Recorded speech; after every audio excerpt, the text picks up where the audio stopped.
We all know cows waste a lot of energy. It takes a lot of energy to make enough grain to feed a cow till it's old enough to be murdered. Let's not get political, though. I love burgers as much as the next nerd who was raised in the suburbs, far away from the dumb herds of cattle who were slaughtered and brought to us on a silver platter. We ought to just get back on topic now. No matter if cows have rights, we should think of the cost of the beef we like every time we defrost a steak from the icebox. Maybe we ought to switch to an alternative.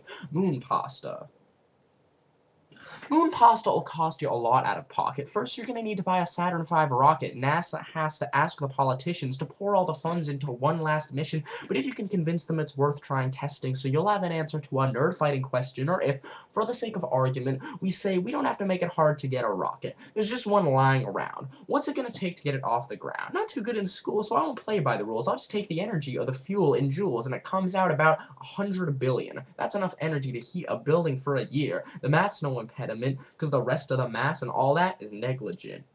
But onto the cow. How much chow do we have to plow to get some meat on our plate? Bear with me. There's about to be a lot of math. Forgive me. After work, you buy a burger with your salary. Check the label. It's 250 calories. Multiply by 4,190 to get the energy in joules, and you find it's 1,407,500. Fine, but we can't leave the meat so low defined, because for each joule of meat energy you've ascertained, the cow ate 8 joules of grain. Lame. It's still only a little more than 8 million. Hardly thrilling next to the rocket's 100 billion, so stop the math and eat a burger. We're done, right? Well, no, real nerds, so we've got to count the sunlight. For every joule of energy the grain can store, they've taken from the sun 86,000 more, because turning light into plant matter is inefficient. So to be sufficient, use this as the coefficient, show that this is more a waste than going into space, and show that this calculation is not to be mistaken. It's 7.2068 times 10 to the 11, greater than the rocket by a factor of 7. Now here I have assumed that the pasta on the moon doesn't cost you any energy to make. It's just a boon that the aliens left us instead of a monolith. So go up and fetch some